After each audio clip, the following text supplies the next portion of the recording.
our third International Vice President, Mark Lyon. Thank you, everybody. Thank you, Council Chair Craig. This is a great opportunity, and thank you so much for inviting me to participate in your training event today. We're going to try to cover a lot of ground. The global membership approach is not a 2-hour session. It's really a multi-day session, but there's been some changes to some of the materials that you've probably seen in the past. We've incorporated a lot of the Mission 1.5 initiative within these materials. So I'm going to try to get through this as quickly as I can. I know that it's important for all of the participants, both in the room and online, to have a chance to ask questions at the end of the session as well. So, Craig, if I have your okay, I will just jump right into things. Go for it, bro. You're the best. All right. Well, welcome everybody. Again, we're gonna start off with, and I've got my official GAT shirt on here because I wanted to get in the mood here for all this fun stuff that we're going to be talking about. We really want to start from the very beginning, which is the importance of why we need our global action teams. This group of people that are focused on our membership, our leadership, our service, and our extension are really the critical part of why we're here. We need to look at things a little bit differently in Lions now because we're on a big mission to grow our numbers and to grow our numbers with quality members. That's always been our key. We need to continue to grow really so that we can fulfill our mission. It's all about service. And the more hands on deck, the more service we can provide. And we've set some very lofty goals for ourselves over the next 4 years. And the Global Action Team is going to be in place to make that happen. We need to make sure that we address things at every level. And the most important thing, and I've told this to the Lions before, the most important thing we can do is support this at the club level. That's where we're going to make a difference. That's where the changes and the innovation and the growth needs to be seen. So we're going to talk a bit about that today, but always want to keep in mind that membership growth at the club level is the most important thing, because then and only then can we address the unique needs of all of our communities. So this chart was put together for us recently because it's important, again, to show and focus on the perspective of the club at the top of the organization. It's flip-flop from what you would normally see, right? It's not about the international officers and the board of directors. It's about the clubs. So we start at the very beginning with our club presidents and the fact that club presidents have the opportunity to assign roles to people at the club level to take on the leadership roles and the membership roles and the service roles, and then work through their region and zone chairpersons. And that's the best way we can start to share information. From there, it percolates up. It gets out to the district level, out to the council level, and then it gets to the constitutional area officers with our GAT area leadership, and in MD4 you have a great leader there in Mark Paiva. I don't know if Mark is on today, but Mark has been serving in the GAT role for the area for a while now, and is now taking on additional responsibilities for a larger geography. We've reduced the number of area leaders in the United States from 16 to 8. So you can imagine the additional responsibilities that this group of dedicated Lions has. So I wanted to just give a shout out to Mark to let him know that he's serving in a great role and will continue to do good things in that position. We have a new constitutional area leader for the Global Action Team in CA1, the United States, and that is past International Director Pat Vanette from North Dakota. Pat has really jumped on board. She was working with and being mentored by past International Director Jerome Thompson, who really ran the GAT program in North America for quite a while. Pat is ready to go, and she's going to be a great leader for the United States. Very, very dedicated Lion. And then you see the international vice presidents, the international president, and the other roles at the international level that are all lined up and acknowledging that they are supporting the Global Action Team in all of their efforts. So as we move forward, let me click my screen here. You'll see this is a little bit of a background on what each group of people is going to be doing. So you look at the Global Action Team leadership on the left-hand side of your screen, and you see that we're here to support you. We're here to provide information for you. We're here to give you feedback on what's working and maybe what's not working. And we're here to promote and make sure that you're able to deliver success in your respective areas. So again, in this talk today, we're talking about the clubs, the districts, and the multiple district of MD4. And then that global action team and all the staff that's back at LCI headquarters is looking to work with all the different divisions within LCI. And you see that on the top of the screen on the right, with membership, leadership development, service activities, district and clubs, IT, and marketing. We're all there. They are all there to ensure that you have the strategic direction, the materials, the learnings, and the marketing support that you're going to need for your global action team activities, and particularly when it comes to Mission 1.5.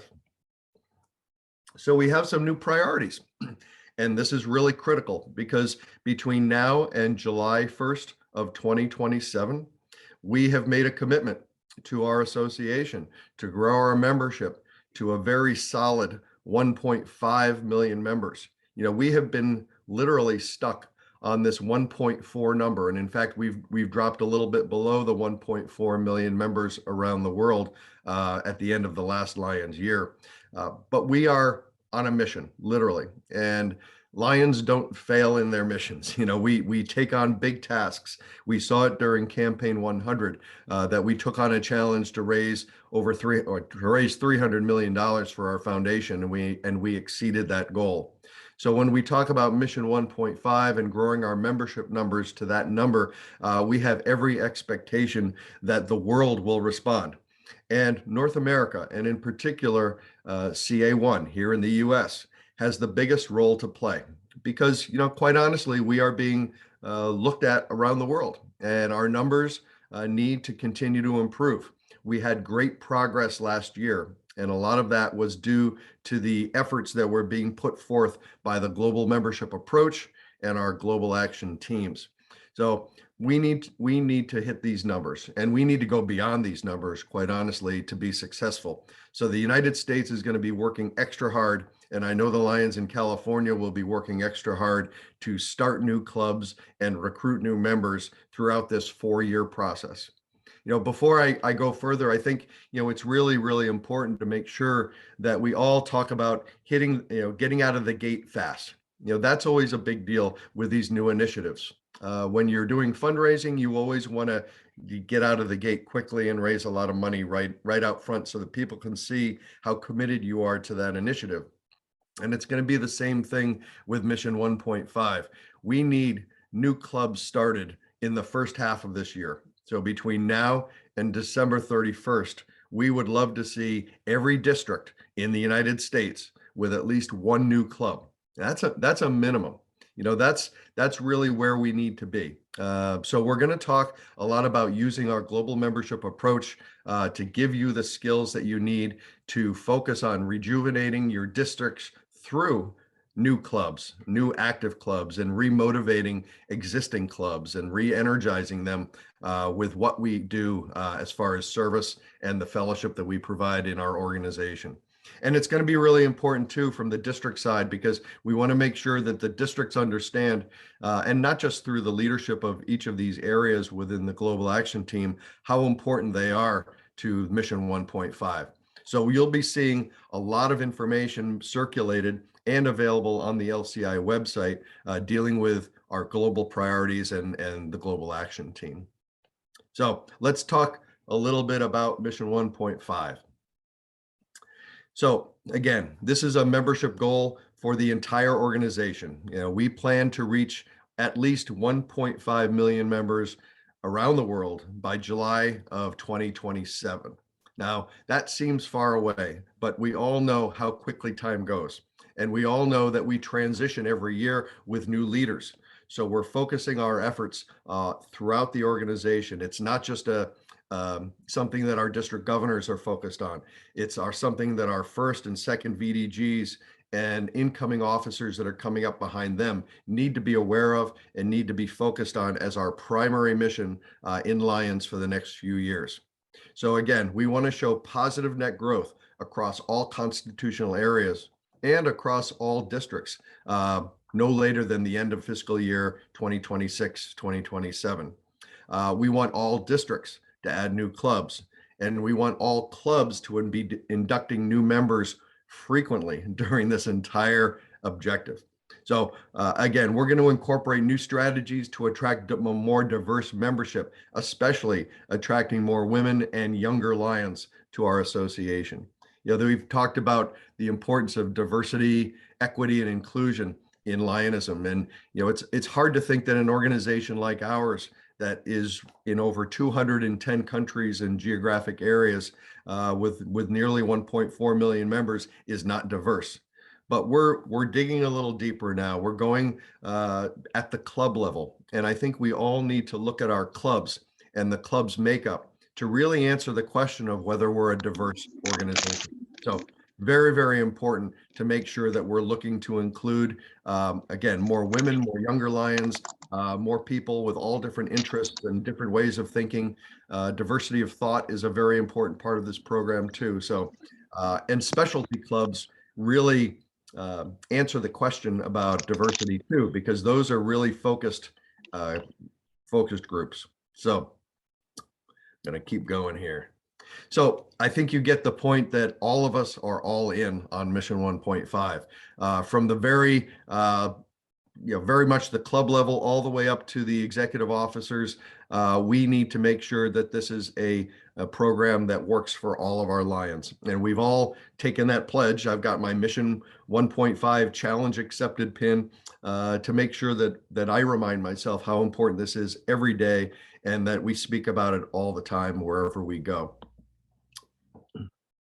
So how are we going to get there? Again, we're going to use our global action teams in each area. We're going to use the global membership approach, and we're going to take on this mission in a very, very focused and aggressive way. We're going to have action plans and targets that we're going to try to be meeting on a year-by-year basis at a minimum, and we're going to use the resources that are right there in our hands. So not only, Lions love to get awards. We like to be recognized. And this Mission 1.5 has a bucket full of different pins and plaques and medals and all kinds of things that our Lions can earn through the Mission 1.5 initiative. We start off with just sponsor pins for bringing in new members. We have club patches for organizing new clubs. We have retention awards, all different plaques and things like that. And we have presidential awards that are going to be given out for those clubs and those districts and multiple districts that achieve the goals during 1.5. You'll be hearing a lot more about these recognitions and seeing what they look like in other presentations throughout the year.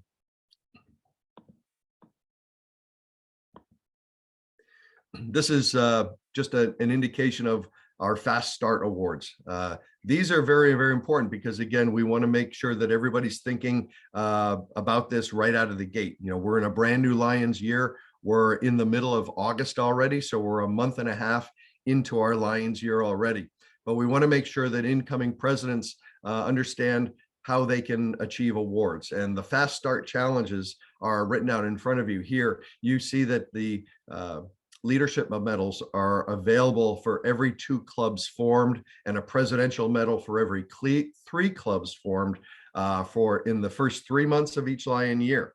That's this year and then the next 3 years. We're going to have opportunities to recognize leaders with these presidential medals and leadership medals. And that's an important thing. It's really making sure that we're recognizing the very hard work that this is to get people to keep moving forward and starting new clubs and bringing in new members. And the district governors will have a chance to award those medals to the most deserving Lions that are doing the hard work to start these new clubs. And then year long, you'll have more opportunities. Incoming club presidents can choose how they want to allocate presidential medals throughout the rest of the year based on how much how many new clubs are being formed and how many new members are coming into the clubs. So let's get into the global membership approach. I know you've had training on this. I know a lot of you have been through webinars and seminars dealing with the global membership approach. And I'm going to switch screens here in a minute and go to a different PowerPoint. But again, we're talking about a 4-step process. We're talking about building a team. You know, that is the most important initial step we have, is to build a working group of Lions that you know are dedicated to growing our organization and bringing in strong and quality members to make our club succeed even more, to provide better service in every community that we're in. And then this team is going to build its vision. It's going to go through an analysis, and there's a specific process that we want to promote you doing. We want to do it not only at the district level, but we want to do it at the club level, because we believe that this global membership approach will allow our clubs to see their communities in a new way, and to see their interaction with the club in different ways, and how they can expand their reach within their individual communities. Then we're going to ask you and teach you how to build a plan to achieve success in their global membership approach. So it's a very logical process. It follows a very simple path, and the timeframes are very reasonable too. And we want to make sure that, because there's always a transition of Lions in different roles each year. You know, we bring in new district leadership, new multiple district leadership, certainly new club officers come in every year. We want to make sure that this process is ingrained in their thinking. It needs to be a part of what everybody's working on for the next several years. So again, district goals, very, very important. They're the key focus of this initiatives. We want to make sure that district governors understand, and for the next few years, they will have, as part of their training, the ability to establish their goals, dealing with how they're going to promote and support this mission 1.5. There'll be a lot more that will be available to our first vice district governors soon, because believe it or not, their training starts very, very shortly. And gets them ready for a trip to St. Charles, Illinois for an intensive 3 or 4 days in the wintertime, and then meeting up at the International Convention to finish their training at the next International Convention in Melbourne, Australia. So very, very important there. You know, I think it's important also to recognize that the global membership approach is still being integrated into each district's practices. You know, this is a really big deal. And if we're going to, when we hit that 1.5 million member mark, it's going to be because we've done the right things. You know, we've done the expansion of new club development. We've brought in new members and quality members, and we've shown that net gain as a sustainable number. You know, retention comes into this program very, very much. That's an area that all Lions have to work with to make sure that they are focused on retention and keeping people active in their clubs. Again, as I mentioned before, the first vice district governors and DGEs will complete their district planning and membership growth using the global membership approach in their training during the year, and they'll go through each of the 4 steps. So each area will have the opportunity to work on that even more. They're going to be able to build a little bit of a strategic plan around this. And we want the first vice district governors that are going to be in class this year to share what they're learning with their second VDGs as well, and any other Lions that are coming up through the ranks. If you've identified a solid succession plan in your respective district, this is the time to share information with those individual Lions to make sure that they understand where we're heading with this program. There is a ton of resource material available to you. I think I said that before. There's buckets full. Well, now it's tons of information available to you online. If you go into the membership reports toolbox in the resource center on the lionsclubs.org website, you can drill down to see all kinds of reports to help you with your planning. And this, again, is not just the district governor and district governor-elects. This is the global action team and all the individual Lions that are helping them at the club, zone, region, and district level. So lots and lots of information that you can look up and share with your Lions members. This is just a quick screenshot of what you can see when you look at Global Action Team results. And your Global Action Team area leader, which is again is Lyon Mark, can help you to dig down into the data that's available to all of you on the Lions website. So this is a screenshot of one of the reports in Insight that you'll have access to, and you can see the different metrics and performance assessments that are available for a lot of different things within each district. I know this is a lot of information, but and this is going to be available to you afterwards. So I hope you'll look at these later on. So the Lions portal, we've talked a bunch about this too. Salesforce is the new platform that LCI is bringing in. The technology team has been working very hard on this. There is an update as far as availability of Salesforce. And of course, the best laid plans sometimes don't work. And we know that we had hoped that our association would be able to roll out Salesforce at the beginning of this Lions year. We did not meet that target. There were some issues with some of the data conversion into Salesforce from the existing program, existing software.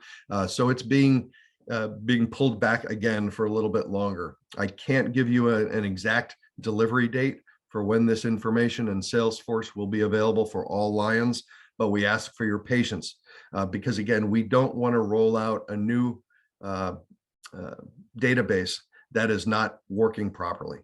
We want to make sure that everybody has the opportunity to work within this program and have it work the right time right out of the gate. So there will be more information coming on the technology platform being released. But again, continue to work within the existing Lions platform. The Insight, the My LCI, My Lion are all there for you. And all of the numbers have been updated in there to incorporate the development of the 1.5 initiative. I want to focus on the Learn app too. Within the Lions website, you can go into individual training programs. You can get information on LCI institutes that are being held nationally that you can apply for and send your Lions to. And there's also local training that's going on as well. So we want to make sure that you always continue to look at the Learn tab to make sure that you're aware of what's going on in your area or across the country. I also want to focus some attention on the fact that we are offering membership development grants. This is going to be a big deal for our districts, quite honestly, and for our clubs to apply for grants. These are really unique packages. They give you a lot of opportunity to get deeper into recruitment goals and these target market analyses for your area, help you to build an action plan. You basically apply for these grants and the monies are there. They're not huge amounts, but they're enough to get you started to really get out in front of your communities and get your teams together to increase your membership locally. So I would encourage you to look into that a little bit more, and you can go to the Membership Development Grants webpage within lionsclubs.org to get more information on that. There's also a lot more information on the Global Action Team that's sent to you in various formats. It comes to you through email, through these district digests, which many of your Lions are seeing. I believe that these actually go out, if not to all Lions, they certainly go out to the district leadership teams, and they should be distributing them down to the club level so that everyone can see what's going on there. There are unique links in those digests that our Lions need to know about so that they can see what tools are available to them. You'll also see the Lions Global Action Team Facebook page, where there's always a lot of comments, a lot of back and forth from our Lions members talking about what's working with them and what may not be working with them. But again, it's a good social group to share information. And of course, you can go to the QR code there and get you in these different areas. And we're not without our strong resource people back at Lions headquarters in Oak Brook. You see 3 people here, Guy, Haley, and Michael. They are tremendous Lions. They are very active with the GAT role here in Constitutional Area 1. Both Guy and Haley are out in the field a lot. They do travel around to different multiple districts and districts, helping with hands-on approaches to the GAT and the global membership approach. Michael also is out in the field occasionally, but he's in charge of a larger group of managers, and so is a great resource for all of you out there. I would encourage you to reach out to them, and you can take a screen print of that and have their email addresses. All right. So that is a quick overall summary of the new GAT, the new how GMA is going to fit into this, and a little bit about Mission 1.5. I'm going to unshare my screen and go to a different screen. But Craig, if you had any questions, or if anybody does have any questions, because I'm managing this screen, I am not really able to go into the chat box to see if there are questions. But if you wanted to facilitate that for a moment, Okay. I'm happy to let you do that. Excellent. Anyone have any questions in the room? First of all, you can come up to this mic and ask any questions you'd like. By the way, I'd just like to comment that Lion Craig looks really sharp this morning. You know, he's really rocking the tie, and I'm really proud of him. You know, he's taken on a big role as your council chair, and couldn't be happier. I'm casual today, so I know. Surprise. Yeah. Any questions? Do we have any questions on the chat? Just a lot of hellos. Mark, a lot of happy Lions that were doing this on the chat. And it did reach out to the other multiple. And Yeah, we got some calls on, actually, Lion Mike, fire your first question, buddy. all right. Hi, Lion Mark and everybody. Craig does look good. Which is out of character. Anyways, as we go forward with this global membership approach, and we want to go after younger, more active members, we have to kind of battle the old Lions image, that it's our dad's Lions or our uncles or our grandpas or whatever. What is going to be the key selling point to attract these new, young, enthusiastic people? Because there are a lot of other organizations out there that are competing for our volunteers and membership. So can you give us a little input on how we go after that? You're absolutely right about the competition out there. Our younger people are looking at organizations like Lions and Rotary and Kiwanis and things very differently. They have a different perspective. It's well documented on what they look for. There's been some studies on Gen Z and Gen X, which are the younger age groups, coming up after the baby boomers, and there's some unique similarities too between the way that younger people think about diversity and inclusion and service. And there's a lot of overlapping between the generations on how important that is to maintain that connection to their communities. I think that Lions offer a unique perspective in a couple of ways. And first is that our global causes are very broad. We are not just about vision. We also talk about hunger, and we talk about the environment, and we talk about diabetes awareness, and we talk about pediatric cancers. So we have a unique set of different goals and initiatives that our Lions are promoting on an everyday basis. We know that our younger people are and should be interested in environmental causes.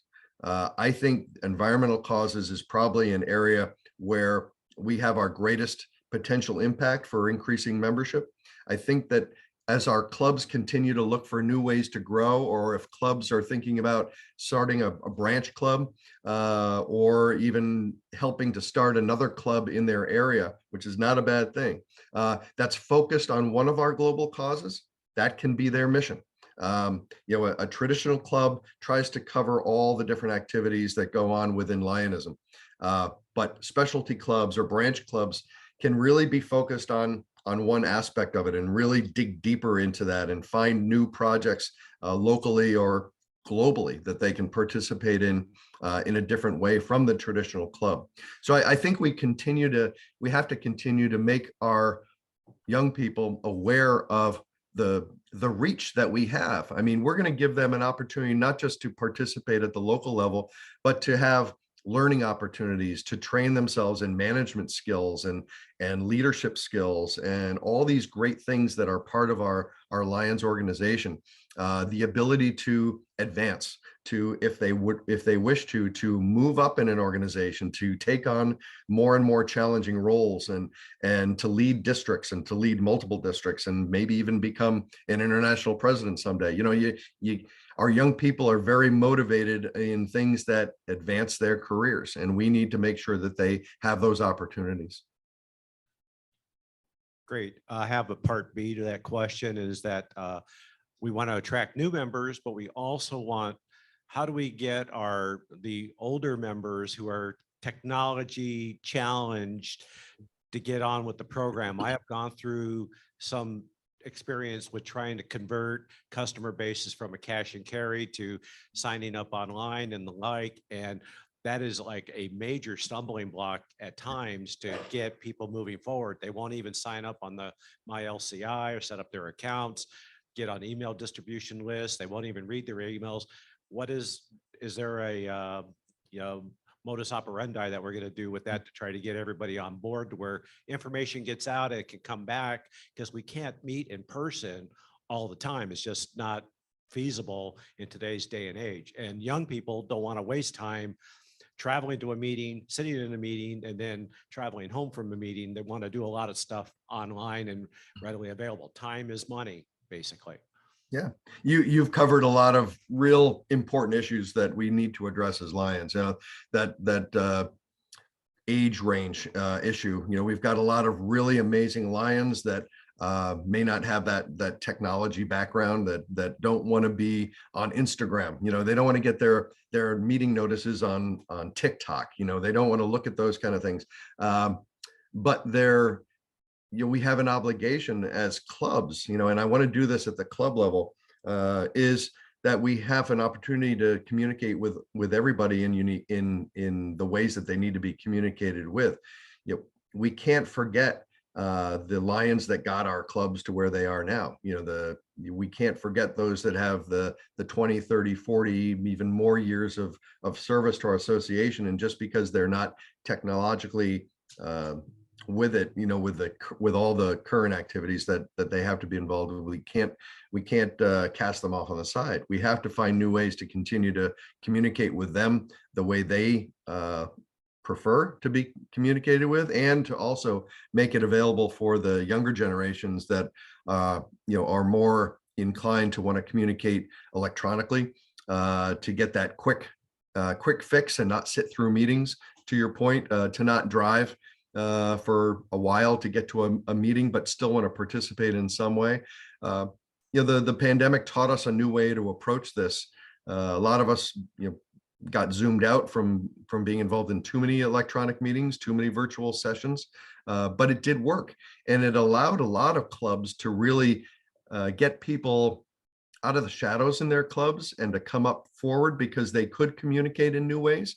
For not everybody has an iPhone or a Samsung product or whatever. Not everybody has a computer, but we have to continue to get to people. We have to be able to find ways to communicate with them. My club, for example, has 2 or 3 older members that do not connect with computers in any way, and we still do snail mail to them so that they know where we're going to be and what we're going to be doing, and they do show up for the projects because we did make the effort to reach out to them. Sometimes you just have to pick up the phone and call people. There's nothing like hearing a human voice sometimes to share how important they are to your club. So there's so much we could go into here as far as access to information. We know that we're a Venmo society. We're instant gratification. We have to get information out quickly. And we need to just continue to keep the avenues open for communication at very many levels. Okay, Walt, you have a comment? Yes, my name is Walter Roundtree. I'm with the Fullerton Host Lions Clubs, and you mentioned environment, but you didn't give an example. Let me give you a couple of examples about what I do with my Leo Club that I sponsor. Number one, Fullerton has Arbor Day tree planting every year. So you bring them out and they plant a tree. Another thing you can do is a beach cleanup. Now, if you don't have a beach, you can have your Lions do a park cleanup. So those are examples. Rather than saying environment, get them hands-on community service. You are absolutely right, Lion Walt. And first, thank you for your involvement with the local Leos Club. I think that's absolutely fantastic. It gives all of us the opportunity to hear what young minds are thinking these days.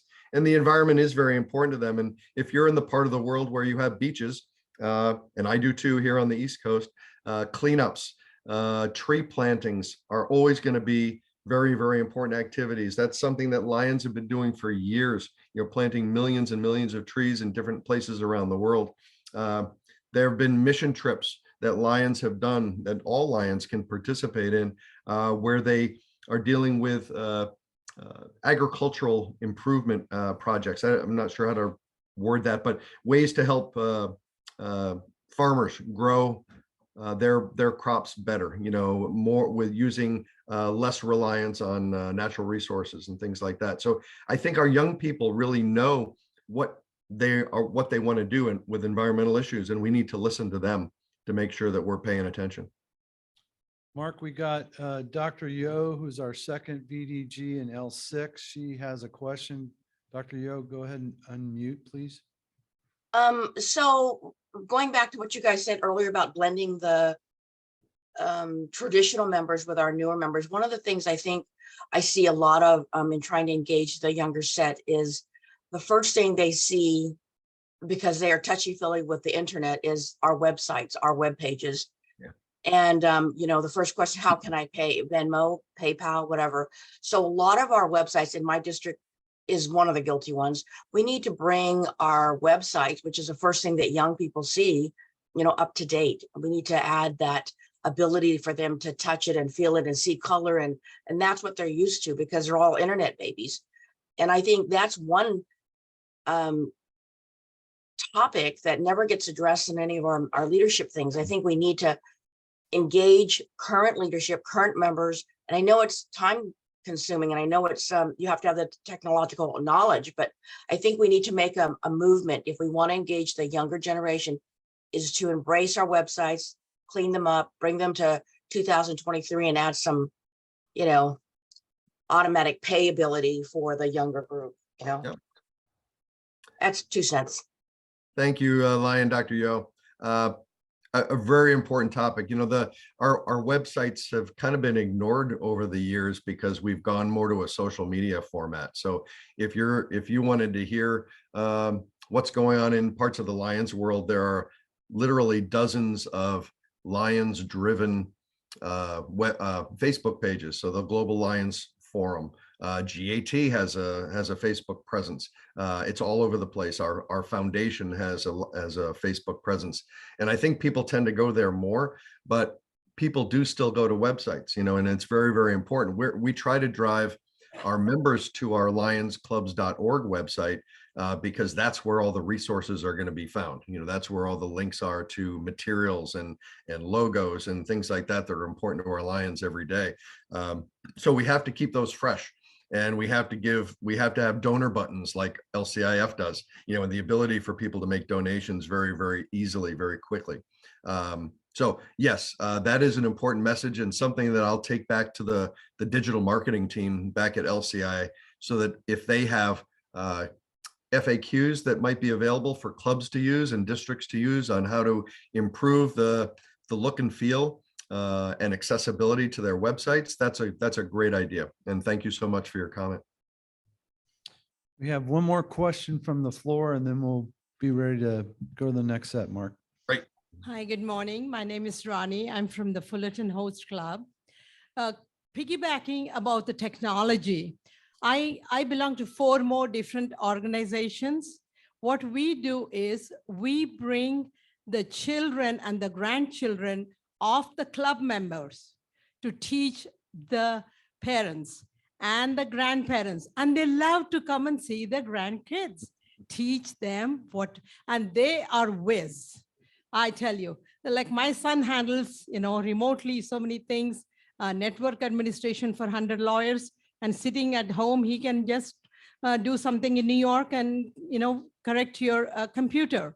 So that much technology, they are way advanced than you and me. We are just learning where is the on button in a computer. I'm sorry, that's what my son goes through every day. And these are lawyers who went to school for 7 years. But Mhm. anyway, so that is one of the things we have done in other organization, is to bring the grandchildren, and they're not like kids. I'm not talking, they're all youth, and they are learning a lot and teaching us a lot. So that will be one of the things we could do as an approach. Ask our own grandchildren and children, hey guys, how about let's have a little lunch, just like a come on down. And grandparents always love to cook, so they Mhm. bring all the food. So who cares, the kids are teaching us. So we go through a lot. We are using them for most of our ideas, and they bring a lot up, and we need to involve. And same thing with the college kids. Mhm. I also go to the colleges and I teach them, because I do speak quite a few languages. So it helps me to tell them what the Lions Club is all about. Thank you. Thank you, Lion Ronnie. Appreciate your comments and questions too. I think we have the making of a specialty club. I think we need to find some young Lions that are willing to provide technology resources to our members. What a great service project that would be. They can you get 20 technologically astute young Lions together to offer their services to the districts within your multiple district. Would be a great specialty club. I just gave you one, so you have to go out and form that club now. Thank you, Mark. No, a lot of great comments from Lion Ronnie, and definitely using young people to help others with technology, and quite honestly, not every young person is a technology expert. We have to admit that too. But there are those that are so far ahead of the curve and just take it for granted. Take it as given that they understand how the inner workings of technology work, and we do need to find that group of people and pull them together and give them an opportunity to lead.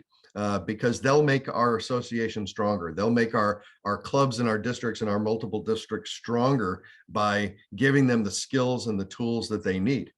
So I think it's a great idea, and I look forward to hearing about the chartering of this new specialty club in MD4 soon.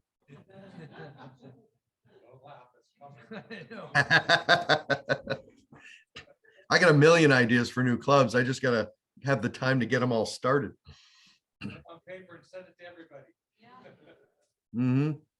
All right, Craig, are we ready to move on? Yes, sir.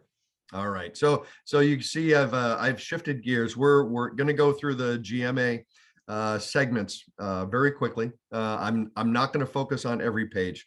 Again, a lot of you have seen some of these slides before, but LCI has incorporated some of the Mission 1.5 initiative into these slides. So I'm going to just really go through them quickly, but what we'll do is we'll stop after each segment so I can switch screens and we can do a little Q&A back and forth on each segment of GMA as we go through. Does that sound good, Craig?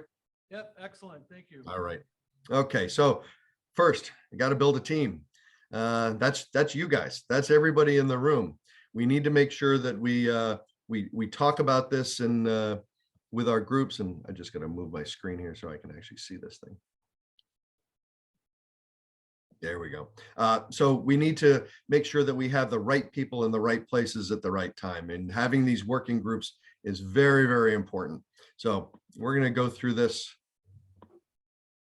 speedy like. So how has a lion changed your life? I mean, that's one of the first questions that we have to ask ourselves when we're forming a team. We always talk about putting together like-minded people. And as Lions, we all have this connection with service. We all want to help improve the lives of people in our own communities and beyond. So we always need to keep asking ourselves, how has being a lion changed your life? And by doing that and by pulling those same people together, we are that much further ahead in forming a great team. So when we talk about the global membership approach, this is just kind of a basics 1.0 on GMA and getting started. We have global action teams in every constitutional area, from the US and South America through Europe, Africa, Asia, India, and ANZI, the Australia, New Zealand area. I'm going to go through that. Our global membership approach is focused on several key overarching goals. We need to rejuvenate our districts with new clubs. That's a given. We need to dig deeper into our communities and find those unserved or underserved communities that are right there in front of us. And then we need to bring in new members that are like-minded in our clubs and that have real interest and real focus on improving the lives of people in the community and want to have fun too, because it's all about getting people together, being excited about what we do, and continuing to motivate them to take on new and greater initiatives every day. I'm going to go back. I missed a page here. So the global membership approach, again, we started this as a pilot program back in 2021. The feedback was great. The groups had great success in every aspect of the global membership approach. So we needed to make sure that we incorporate that into the learnings as we move forward with the GMA and Mission 1.5. And that's going to carry us through to 2027. Very, very important that we continue, as I mentioned right out of at the beginning, about keeping your leadership apprised of these changes, apprised of the activities that are taking place each year, so that they're not falling behind. We need to keep the momentum going over time as we pursue 1.5 into 2027. So again, that's a 4-step process. We're going to talk about building a team now, and we'll get into the other sections later. So we need to really focus on building our districts with new clubs. We need to get those new members in, and we need to keep them happy. But we also need to provide support and training for them. And that's where you come in as well, because just because you're here today shows that you have an interest in making sure that our Lions understand what they can and should be doing to educate each other to be stronger Lions and stronger clubs. So we're going to talk about this in putting the puzzle pieces together. New clubs first is a first focus area. We need to make sure that that's front and center with all of our districts. The new members are going to follow us. We're going to do things that attract new members and keep our existing members. We're going to keep them happy, and we're going to provide all the support that they need to prosper. On your team, you need to look for Lions who make an impact.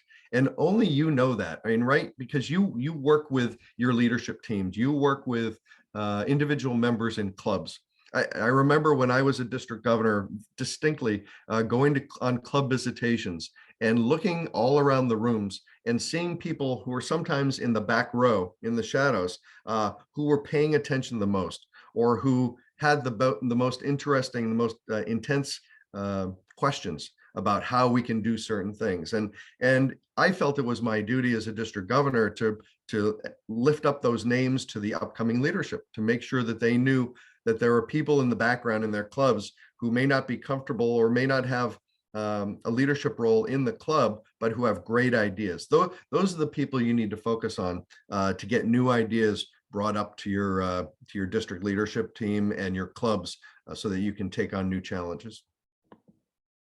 So in order to make sure that we are following the expectations and setting clear goals, we need to make sure that we are doing things right. In order to do things right, you need to show accountability for your actions. You need to be flexible, because we all know that the world is always changing around us. If we can't be flexible in our programs and our initiatives, I think we're not going to be able to succeed in them. Communication is critical, and we had some questions on this before about how we continue to communicate with our members, and that will always be a challenge because technology will always be changing too. The next best way of doing things is just around the corner, so we need to be flexible and we need to be adaptable to those changes. Dedication is something that few people question in Lions. We are passionate about what we believe in. We are dedicated to a fault. We need to make sure that that dedication exists at all levels of our organization, especially in our leadership team. If they don't prove to be dedicated to the cause, then that is going to cascade down and create all kinds of mayhem. And we don't need that. We need to make sure that the dedication is there and the understanding and respect for the programs and initiatives that Lions are promoting is out there. And mutual respect, of course.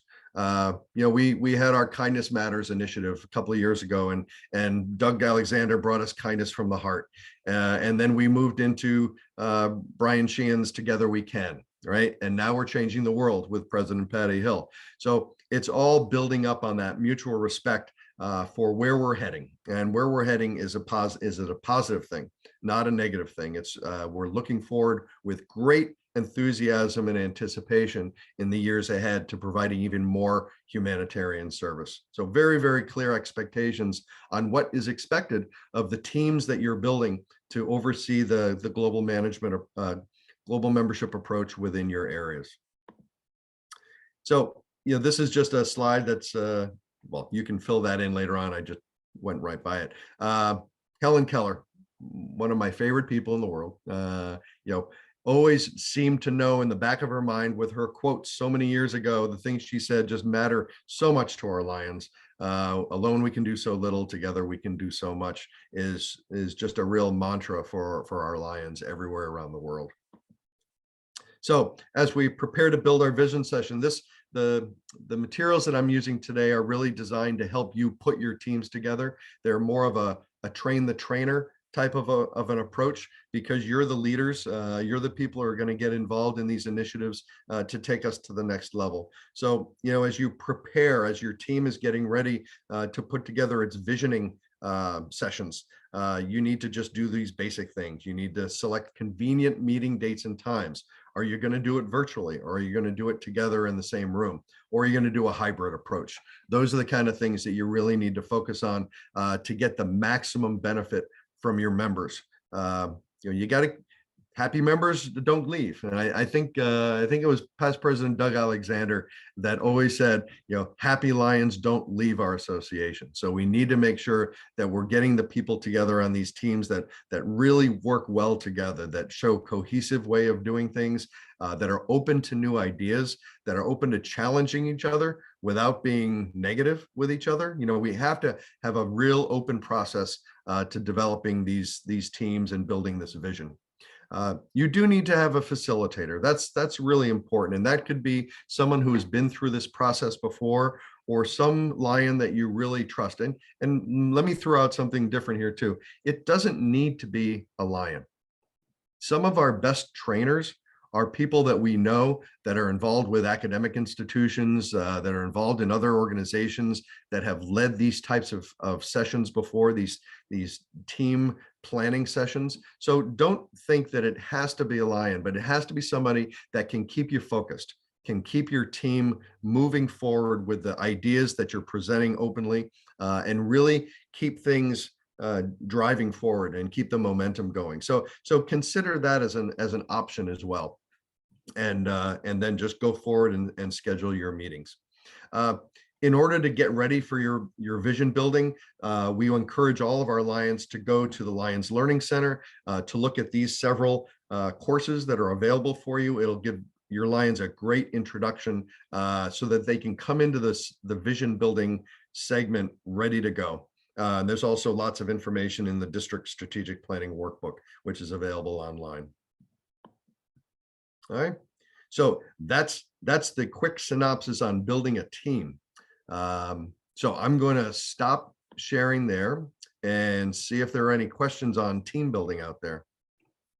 If anyone has any questions, or this would be a good time if you need to use the restroom, there's two restrooms in the back of the building there.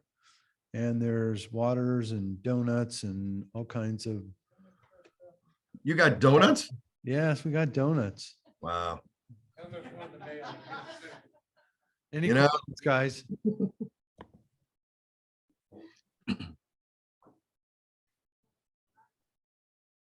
How's District Governor Drew doing today? I see you back there.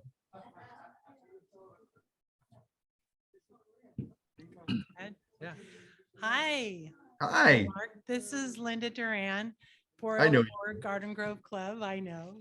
Nice to see you. Thank you so much for being here to do this for us today. So I really am very interested in what you were talking about regarding diversity of thought. Mhm. And I'm wondering if you know of any training or e-learning that would be specific to this area of diversity of thought.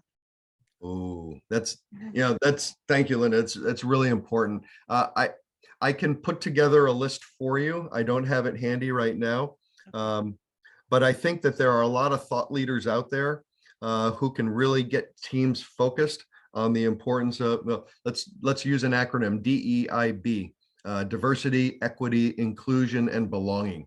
The four of them go together. It started off as diversity and inclusion, and then they added equity to balance things out, and then belonging, because that is another aspect where people feel outside the group. You know, they don't feel like they've been invited in enough, so they don't belong to that group and the way they're thinking. But there are studies out there, and I do have a couple in mind that I'll send you links to, and then you can share it with whoever you'd like to out there in MD4, that really focus on the way we bring people together, and thinking differently about our communities, and thinking differently about our teams and the way we operate. And having that diversity of thought is a unique way of looking at all of the activities within our association. Not everybody may feel a connection to the environment, for example. Not everybody may feel an affinity to working on pediatric cancer, because, you know, what can we do? You know, it's like, it's too big of an issue for a local club to get involved with. But we're finding that clubs have found really unique and cool ways to stay connected and help people dealing with pediatric cancer issues by working with parents and providing resources and partnering with Ronald McDonald House, you know, organizations like that help families to stay together during very challenging times. So really, you know, there's so many challenges to thinking outside the box when it comes to diverse thought. And I think the main thing is to get people in the room and make them feel welcome to share what they think about certain topics, you know, whatever your topic happens to be. But I will definitely put together a few thought leaders for you and send that off to you real soon. Awesome. Thank you so much. Thank you, Lion Linda.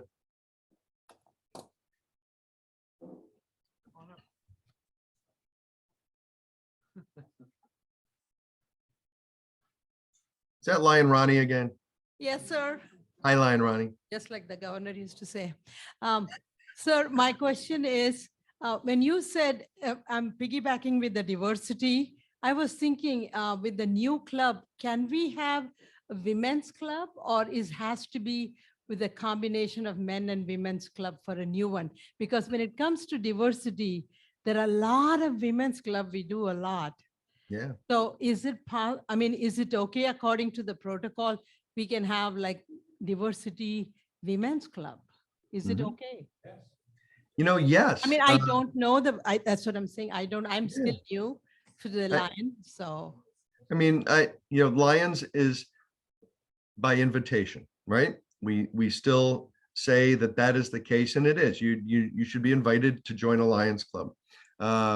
If it happens to be all women, or if it happens to be all men, or a mix of both, they're all good, and we're service club. We're here to do certain things, and I know from visitations around the country over the last few years that Lions clubs have relationships with other clubs or groups in their community. It may be a group that's all women, it may be a group that's all men, but they want to encourage them to participate in Lions and to continue to do the work that they do, but under the banner of Lions. And I think that that's all good. I think the more people we introduce, the better. And if they are like-minded individuals who just happen to all be women, that's great. We need to increase the number of women Lions. We can as much as we can. There are some parts of the world where the balance of male and female in clubs is 50-50 now. Not in the US, not yet. India, But we have in India, in India and parts of Africa. because I come from there. Mhm. No, my question was, the second question is it a good idea to have a training on diversified culture? So Mhm. people understand why we speak the way we speak. I don't speak American, I know that. So people make fun of me when I came to the country, but some people have a very thick accent. Mhm. So we need to have the diversity to let them know the way we speak English is very different in other parts of the world. So, and you know, people make fun of me all the time. Hey, what are you talking? We don't understand. 3 feet away from me. Look at me. We don't do all that. When we see elders, we bow to them. That's our culture. But see, that's an insult here. So it's kind of, those are the kind of things I have faced in my personal life as coming here and in my career. So then I learned with my background, but by the way, the last 16 years I've been in the prison. But so that's what I've learned, how not to look up at others and how to look down on others and things like that. So it'll be a good idea to have a little insight on diversified culture for all of us. You know, I think you raised another very interesting point, Lion Ronnie, about cultural acceptance. And our communities are more diverse than any of us can imagine. I mean, there are different ethnic populations, different whatever populations that are really important for us to focus on if we're going to have this balance and really truly represent our communities in our Lions Club. We always have opportunities to start new clubs that are focused on different ethnic groups, different activities, specialties. Very, very important to continue to do so. Lion Dave online. Oh, hi. Thank you so much for doing this. So I'm in District 4C6, and we created a joint GMT, GST, GLT team.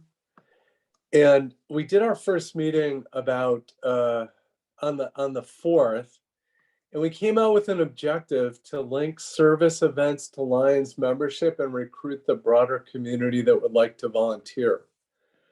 And I think our theme has been that if we can look at all the district endorsed projects that we have and start to review them and then start to help clubs understand that they exist, and then link multiple clubs to them, since the district endorsed projects are often nonprofits that have big lists of people that can volunteer for them, that they can also invite people to whatever Lions event we partner with them on.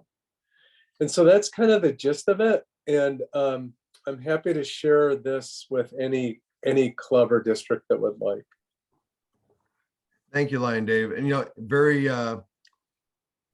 just a really important way to look at things, to start with service that we do, and then reach out to prospective members and even current members, because our current members need to know what's going on too. And current members need to understand the importance of some of these initiatives, these district projects and others that we're doing. And some of them just, they don't know why we support certain groups. And informing and educating and offering that we can continue to do more based on people's desires. You know, if we'll never know what's out there until we educate people enough to know what to ask about. You know, just because we deal with working with the blind and visually impaired doesn't mean that we've reached out to on every possible avenue of service.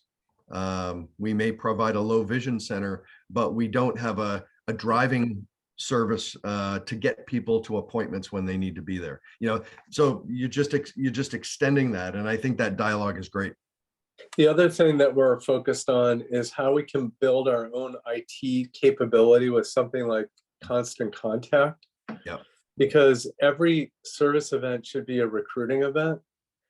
And if you can collect names of people, if you have a lineup of the next few service projects that are available to do, you can always recruit people at your current service project. Hey, you like what you're doing? Would you like to come to this next thing? Oh, sure, sign this list. Yep. And we found in the past, it's really difficult because they fall through the sieve, you know, but if we decided we have something called the Lion Listener in our district, the past district governor, Alan King, puts together. And we decided that we'll collect these names and then everyone will get that on an ongoing basis. And since it lists upcoming service projects, hopefully we'll capture people at them. Yeah.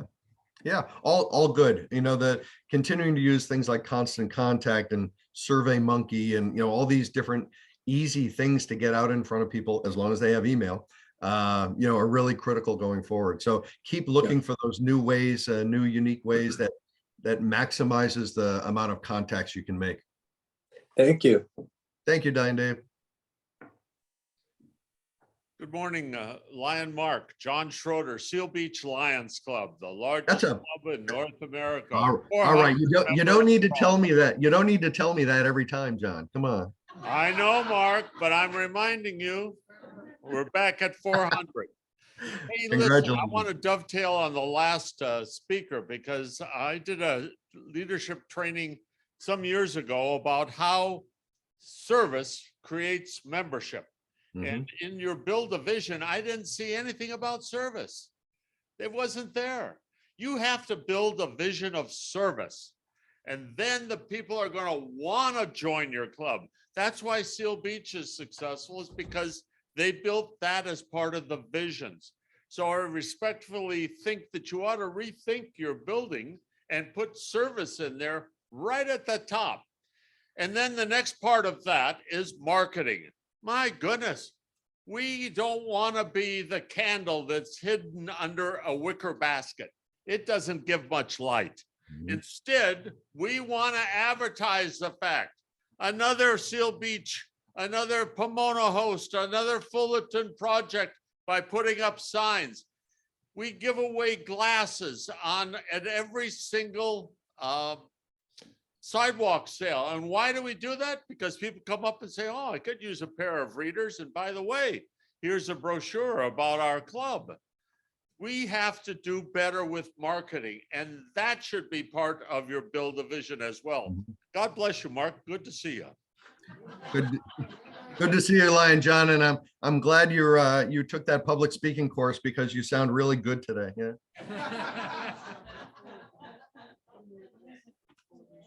Mark. So yeah, very, very important. And we're going to go into build a vision now, and we will talk about building a vision of service or for service, so that we can continue to focus on why we're here, so that every community can have a Seal Beach, and to make sure that people have fun. You know, when we were there earlier this year, we certainly understand that Seal Beach has a very unique culture of working hard and playing hard, and it really pays off in that community, and you should be very proud of that club. I know you are.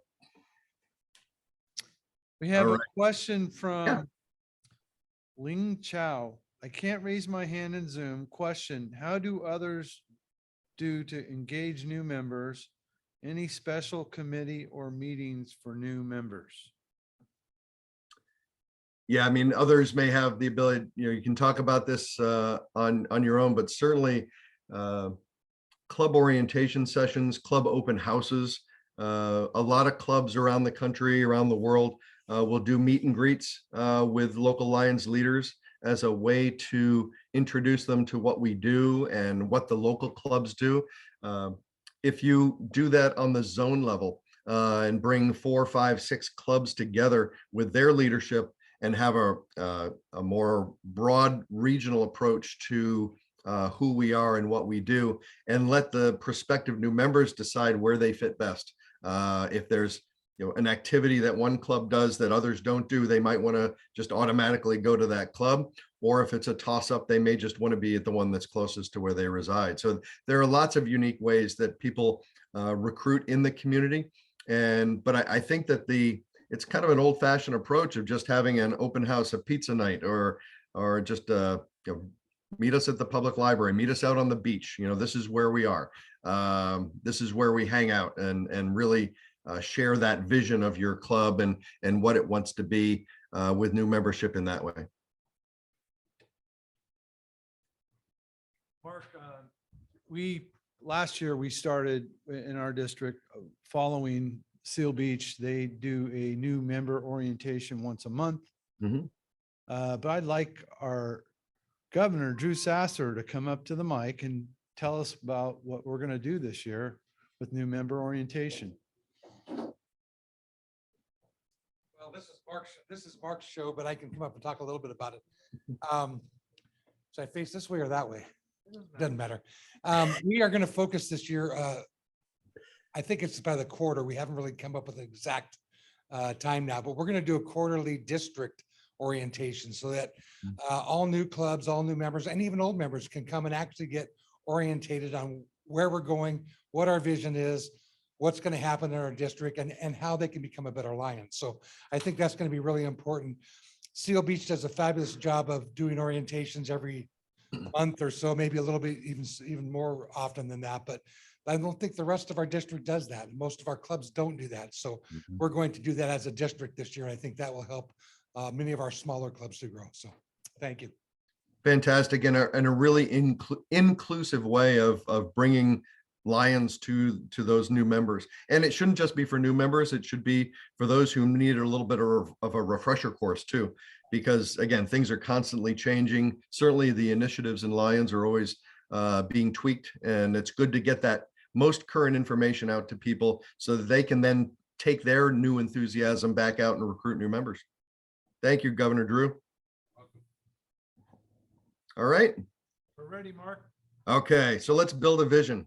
And I think we have about 45 minutes left or so, and we want to make sure we continue to have these Q&A times. I think that's really important for us for the rest of the time we are together. So let's build a vision.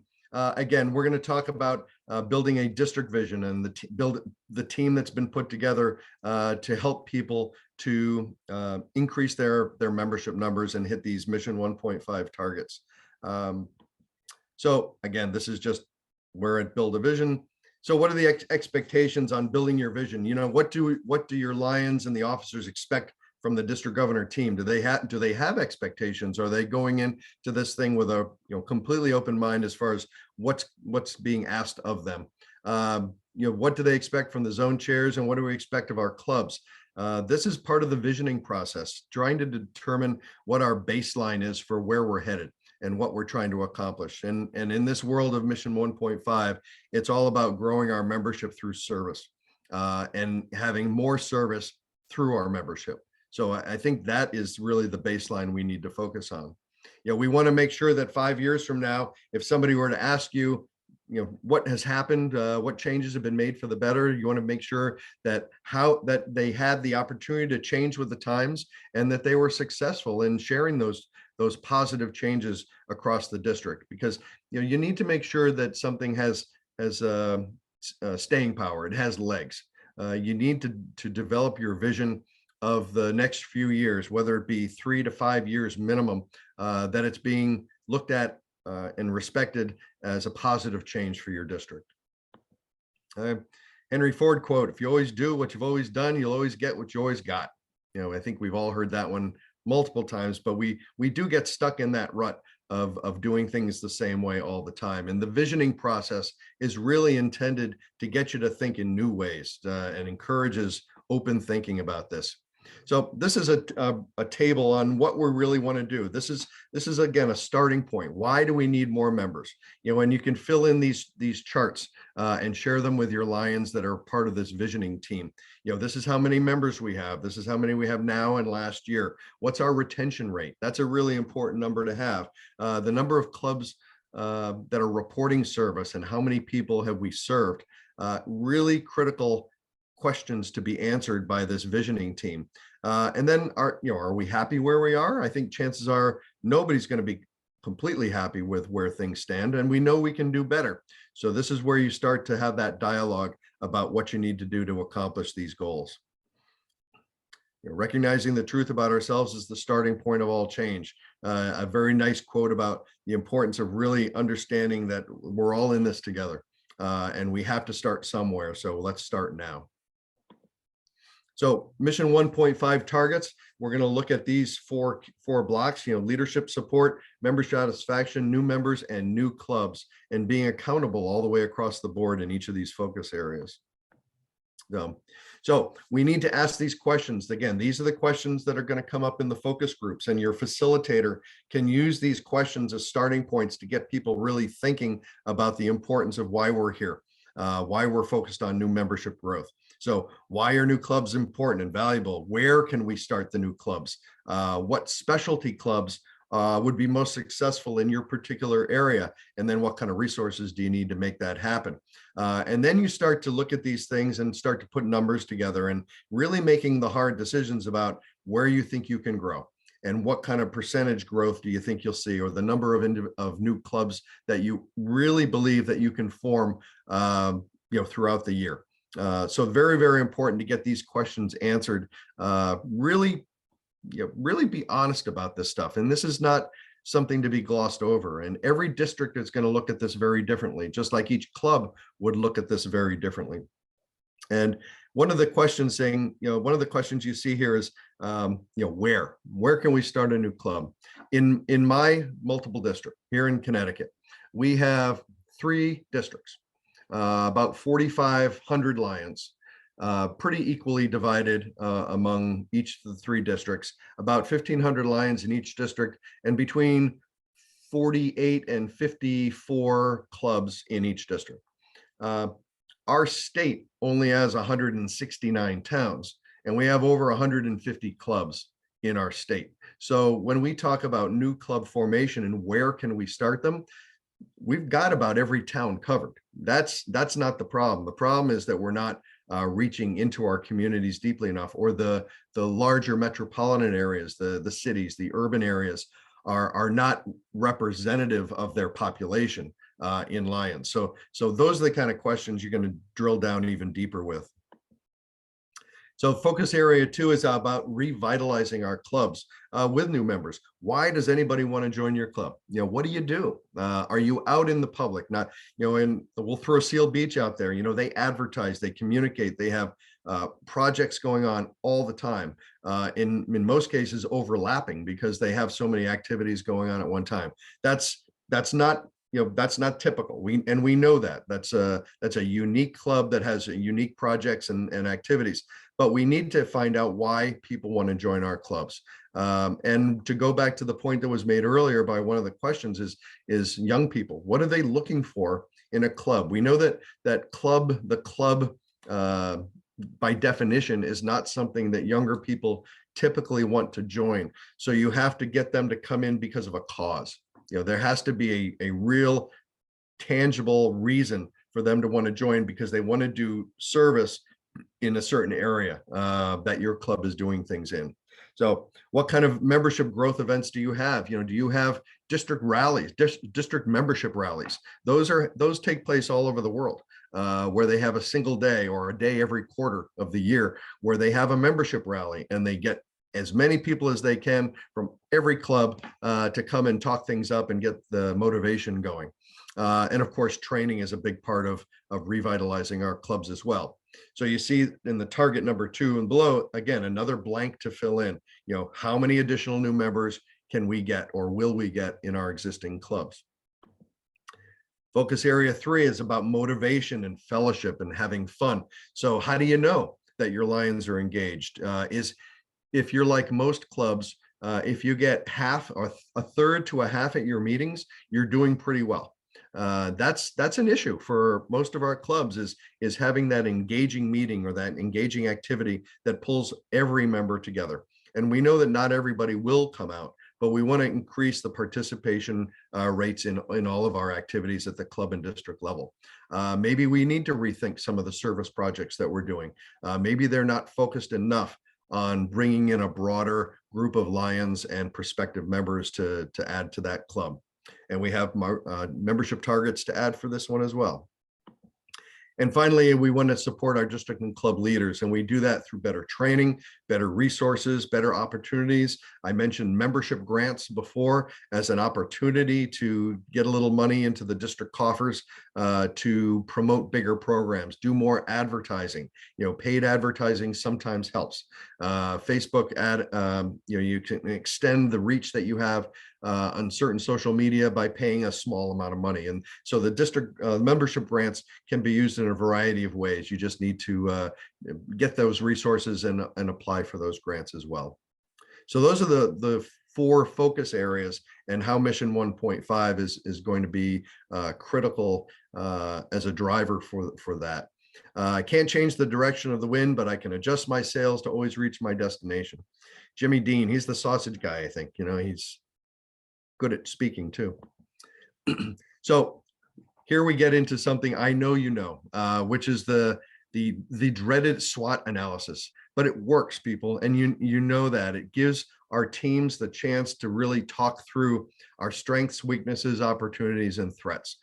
We need to continue to do these kind of things all the way to the club level, because again, every club is unique, every community is unique, and only by going through this very simple process, and it doesn't have to take long, will we really understand what opportunities we're missing, what strengths we need to continue to promote, and what weaknesses we need to get rid of. So very, very important to continue to do this and to make your districts and clubs stronger. Okay. These next slides are really just to show you how to list things out, what the questions that you can ask along the way. So we're going to go through that quick. Strengths, weaknesses, opportunities, and threats. Okay. In order to carry out a positive action, we must develop here a positive vision. So the visioning process, again, is where it all gets laid out. And that SWOT analysis is what will get you where you need to be to really kick off a unique and energizing program. But it's a collaborative effort too, because the global membership approach pulls everybody in. So you have available resources for yourselves. It's not just being done at the club, zone, or district level, or even at the multiple district level. You have the resources available through our global action team. You have past district governors and past international directors, past presidents, and your sitting international directors to reach out to bring new and current information and ideas to you. So again, the next steps as far as building a vision is to make sure that you're communicating the SWOT results with the parties that need to see them, that you review them with your leadership at the council level, making sure that everything is aligned, because I think it's really important to have that same message to share with everybody. It may not be the same specific activities, but the same overall message is really, really important to stick with. You're going to be using the resource center and the learning center to train yourselves, and you're going to be writing action plans for your membership growth targets as you go forward. All right, so that is building a vision. So let me switch here and see if anybody has any question on the visioning process. Visioning for service, Lyon John.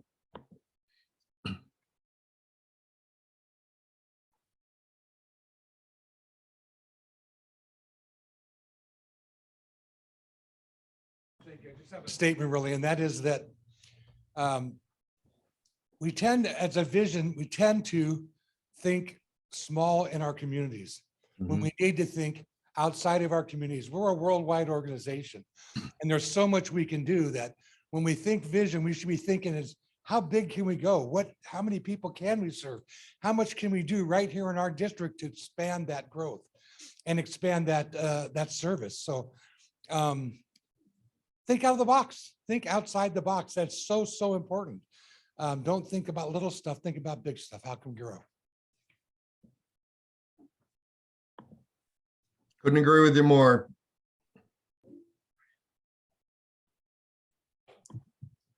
Any other questions from the room, Craig? One more. Okay, right in front of you is Mike. I move you forward a little bit more. Right for the camera, so he's good. Hi, Lyon Mark. This is Lyon, First Vice District Governor Scotty. How you doing? Hey, Scotty, good to see you. Good to see you too. That was Second Vice District Governor Roger pushing the First Vice District Governor around. Building a team, building a team. Exactly.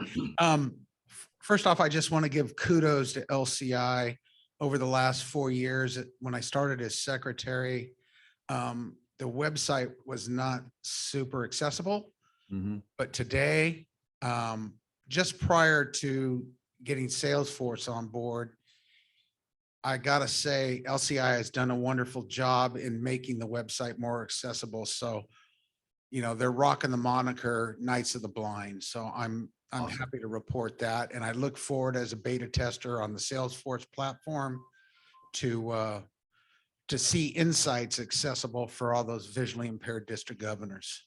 So, Yep. and on another note, kudos to LCI. They're already in contact with us DGEs. I'm not a DGE yet, but the training, they're already reaching out and making sure I have all the tools in my tool belt that are accessible so I can make our district a lot better. Mhm. So I just wanted to say that. And I gotta say, the SWAT, you know, to me, it's not dreaded. I enjoy it every year because it just reinvigorates everything. It's what got me to step up to become district governor in Lyon Craig's year. So I just want to say that it's always invigorating to see what the Lions bring forth, and the new ideas is what I really enjoy. So Mhm. good to see you, and tell Lyon Lynn we say hi from the West Coast. You bet I will. Thank you, Lion Scotty. It's great to hear the testimonials. I will share your appreciation with the IT team and the others that we've talked about. I'm very happy to hear that the website accessibility is being addressed. It's something we need to do. If we don't do it, who will?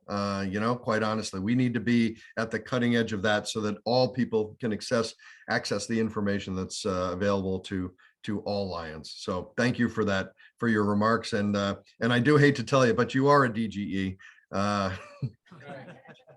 Just the way it is, you know.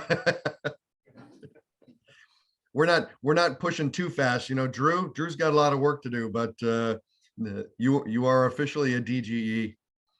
Only been here a month. Give me a break. Lion Craig can attest to how fast the year goes. Yes. All right. So all right, let's move on to building a plan. This is, you know, again, critical information. I'm going to, again, try to focus on areas that are specific to how Mission 1.5 fits in with the global membership approach and how we're going to address this in our visioning process and then building out our plans. So as we go forward, again, this is just similar slides. We are in step 3. And you know, we are all on a journey of service. There's no question about that. We need to continue to find new and unique ways to provide service to our communities, both locally and globally. And that's why we're here. It's all about service. We talked about doing our SWOT analysis. We're going to make sure that that is done properly and that it's shared and communicated with our Lions so that they have an even better understanding of the work that's gone in and really the deep dive and understanding about what's important in our districts and our clubs locally. Very, very important for them to have that. So we've done our SWOT analysis. We're going to keep going through that. But we come up on our membership goals, and this is a combination of some of the information that was on the visioning slide. So you see that there's targets and other goals that we really need to establish in the visioning process. So as you build this stuff out and you're building your plan, you're going to fill in these blanks. You're going to talk about, how many new clubs can we charter? How many additional new members can we add to our existing clubs? And what's our net gain goal going to be? Across the US, I think, if my memory serves me correct, under the Mission 1.5 data that's been assembled, and I'm going to talk about that momentarily. We were looking at about a 3% growth rate across the United States. A 3% growth rate would help us to meet our targets. And it doesn't sound like much, but I want to mention that the performance metrics that were put together by the LCI staff and primarily the membership division did a 5-year look back on our numbers across the world because we've set targets for every constitutional area and every multiple and district within each constitutional area. And some of them are much more aggressive than others because over the 5-year period, and it's 5 years because we needed to go back to a pre-COVID environment, we've seen really phenomenal growth in certain parts of the world. And we know that. And it's in Isami, it's in India primarily, it's in Nepal, but it's in that constitutional area 6. And a lot of the reasoning behind that is because number one, the populations are huge over in that part of the world. There's no question about that. They've got a much larger demographic of people to pull from. And Lionism is also very new to a lot of those parts of the world. The countries may have had Lions for a long time, but they really have been promoting joining Lions clubs over the last 8, 10, 15 years. So that's why you're seeing large increases. Lionism in the US and Canada and Europe, and in sometimes in Asia, in the OCL constitutional area, which includes Japan and Korea. Lionism has been around for a long time. And so we're seeing that, the aging population, of course, we're going to lose members because of that. But also we haven't done as good a job as other constitutional areas in bringing in younger members and bringing in women members. So we need to refocus our effort on this. And the performance goals were really, again, looking out over 5 years on what's happened. And parts of the world have very aggressive membership goals that are in the 20 to 30% increase range, because they've proven the ability to do that before. So the US is in a unique position now to show that we are very much in this. We're going to win this. We're going to survive the mission, and we're going to thrive from the mission.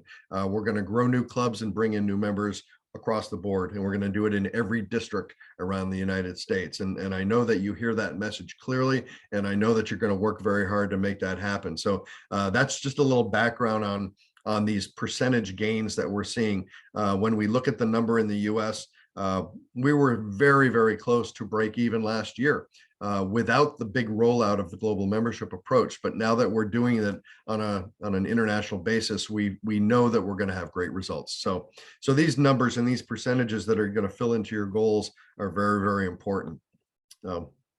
Indira Gandhi said, to have a bias toward action, let's see something happen now. You can break that big plan into small steps and take the first step right away. And this is the momentum thing. We need to make sure that we're following the guidance that's out there now and really taking a really solid steps towards improving our numbers. The next few slides, I'm just going to go through very quickly. These are materials that are available to you. They're part of the materials that are posted on the membership section of the website. They're in the GMA section on the website, and they're all resource materials to give you templates on how to develop your action plans.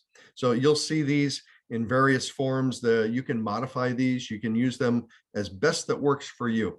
And you can also use them at any level. So it can be done at the multiple district, the district, or the club level. Even zone level, of course, can be done as well. So these are just ideas. These are templates that you can use as you go forward. So you're going to ask the questions. What objective are you referring to? And you check the box. What's your specific goal going to be? And you just fill in your information there. And you go through each of these action steps and fill out what the step is, who's responsible, what resources you need, when it's going to be done, and when it's going to be completed. And then you have time to assess it And then, of course, you can change things. These plans are not meant to be cast in stone. They're evergreen. They're meant to be reviewed and modified as necessary in order to make you and help you to meet your goals. So very, very important templates. And we have action plans that are ready for each of the focus areas. So I'm going to go through again these very quickly. Just you'll see that there are resource materials that are available to all of you to look at on your own time. So sample action plans for new clubs. This is a filled in form. So you can see how easy it is. And a lot of our district governors, when they're in training and they're going through the global membership approach, hint, hint to Lyon Scotty, is, they take a lot of these same themes that are in the templates because they make sense. They work. They've been thought through already, and it gives you an idea on where you want to be. So as you're looking on these through the website, you can pull this information in and modify it to what works best in your district and for your clubs. So action plans for new members. And again, sample language, things that are proven, that work well in this kind of an approach. And you can use these as a guide. Membership satisfaction, same thing. This is how we're going to increase our district by 3 members. Well, we want each club to grow by 3 members. We don't necessarily want each district to have to grow by only 3 members. So, you're going to modify these as you go. And leader support. What resources do you need to be successful in improving member engagement in your district? So those are samples, and then again, these slides will just summarize the previous slides to give you an idea on what to fill in your action plan summaries. Okay. One of the most important things that we do talk about as Lions is strategic planning. You're all aware that we instituted a new strategic plan for Lions International about 1.5 years, almost 2 years ago now, and that is a 5-year plan.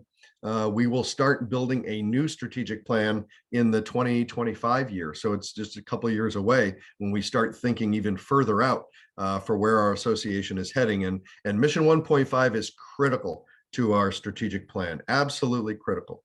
So we want to make sure that all Lions are thinking a little bit more strategically, and that starts at the club level too. And you'll be doing that by building this vision, building your plan for how you're going to grow. You want to make sure that you're sharing ideas and that you're whittling those down to be the best ideas for what works for you. You want to make sure that you're always thinking positively. Negativity will tear down this process, and we can't let that happen. We need to hear new voices. That's the mantra here. Again, we need to hear those new, unique ways of thinking, of doing things, and we need to give people the power to try. It's really, really important that we respect all individual Lions and give them a chance to be heard. There are ways that things were done in the past, and that's fine, but this is the now, and we need to think in new ways on how that's going to happen. And the new way of thinking is what needs to be given the best opportunity right now. We are really driven on the fact that new ideas, new creative ideas need to be given time to work. So we're encouraging all of you to continue to gather these new ideas, to bring in new minds, new ways of thinking, diverse audiences, diverse ways of thinking, to make sure that we're successful in this Mission 1.5 initiative. So again, actions and timing is all going to be up to you. You're going to organize into your groups. You're going to come up with your vision statement and your plan, and then you're going to roll it out and make it happen. So the sooner you can do this, the better it is for all. We want you to hit the ground running this Lions year, and we're already into mid-August. So it's important that your leadership teams get this process started and encourage the clubs and the zones and the districts to look at themselves by doing the analysis and really coming up with a plan that's driven by the realities that are in each of your own communities. Okay. So unless you make that commitment now, there are only promises and hopes, but no plans. So planning, planning, planning, and communication is critical to making this a success. So we talked about this before. We've talked about the 4 key areas of clubs, members, satisfaction, and support. And especially to know that we're on this journey together. We've mentioned that everybody is all in on Mission 1.5. I remember on the stage in Boston taking that pledge of challenge accepted. to make sure that I'm involved in this as well. And I'm committed to this so much that I have to start new clubs every year too. That's the challenge that I've accepted for myself, is to go out and form new clubs in my district. And so I've got a lot of work to do, and we're all in this together. So we need to make sure that we're all taking advantage of the resources that are out there and available to us. And I already gave you a few ideas for service clubs, so we expect to see those coming out pretty soon too. All right, resources. When you want to use your QR code in your phones, you can take shots of these two QR codes, get you right where you need to be on how to rejuvenate districts with new clubs. Again, tremendous amount of resources that are available for you on the LCI website, and always brought up to date. Things are kept very, very current these days. More resources available on revitalizing clubs with new members. And there's the website right there. I'll pause for a second.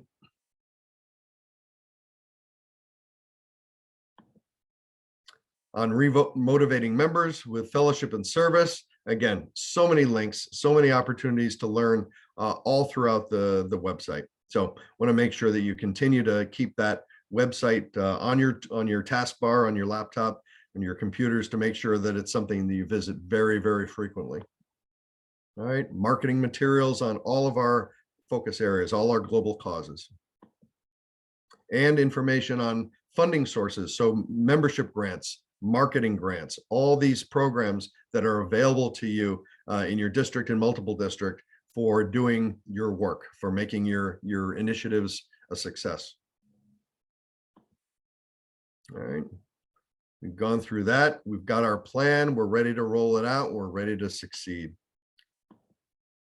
So what I'm encouraging you to do now is get those working groups going.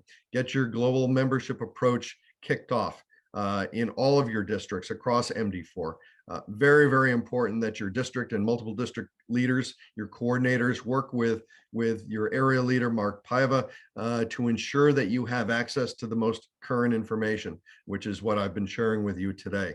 So only then that way will you reach success and start to see the goals achieved. And we know that once you have that first success, once those new first clubs are formed, that it will just continue to roll. And you'll continue to find out how easy this is. We're all going to continue to find out how easy this is, and we'll be very, very successful. No, that is the build a plan segment. Lyon Craig, back to you for a moment. Excellent. Anyone have any questions? Lyon Mike, fight your way through the crowd and get up here.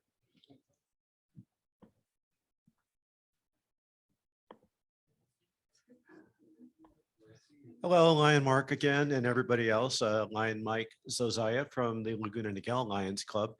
Okay, so I want to ask a question to address the elephant in the room, and we're not talking about the Seal Beach Lions. So,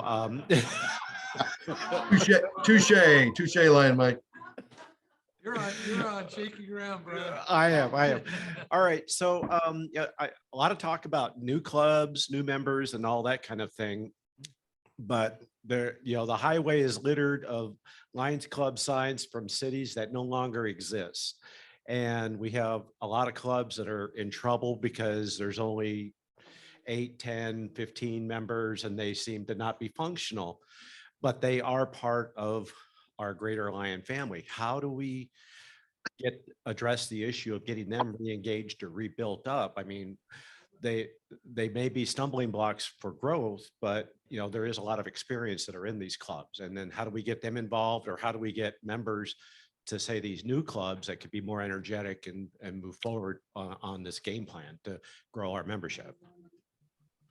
Yeah, it is the elephant in the room, Lion Mike, and very, very important. We can't ignore the clubs that are there that have long histories and that may be struggling because of lack of new members. They're down to that 8 or 10 number, which is critical as far as being able to continue. And the talk of throwing charters in, and walking away is a real threat. not just here in the US, but all around the world.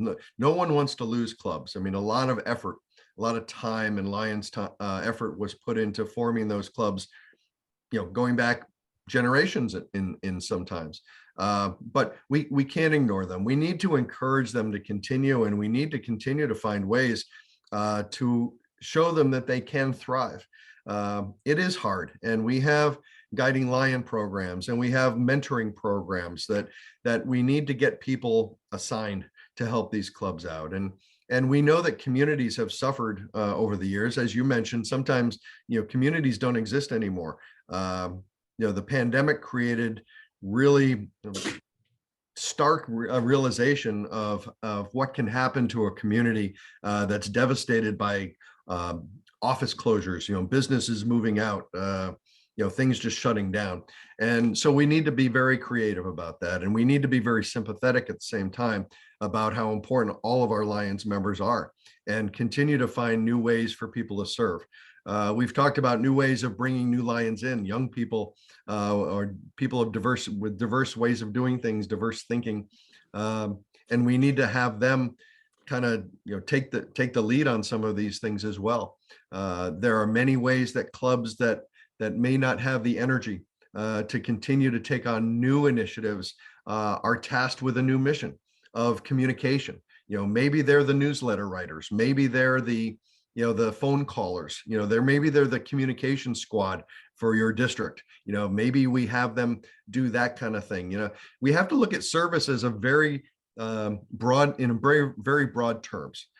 Service is not just running a golf tournament. Service is not just doing a pancake breakfast. Service is not just X, Y, or Z. Use your imagination. Service is giving back.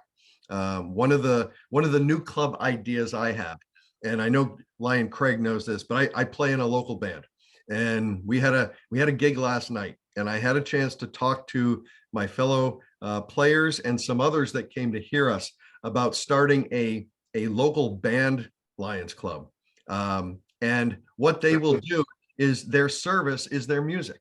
They are entertaining the world, with their music, and they can do it in person. They can do it on YouTube. They can do it. But what I'm encouraging them to do is to put out a tip jar for LCIF, in front of wherever they're playing, and collect small amounts of money or donate part of because none of us make any money playing. This is just a passion of ours. We don't make any money, but if you get paid $150 for a night, put some of that into the tip jar, and support LCIF that way. That's the service. That's the mission of that particular club. So if we can refocus some of these clubs that have been, stagnant with membership growth or stagnant with ideas, with a new way of doing things, a new way to talk about their service, let's find that job for them. Let's not let them go away, but let's reinvigorate them with new ways to serve that aren't traditional by any means. I think I'm rambling, but I think you know what I'm trying to say.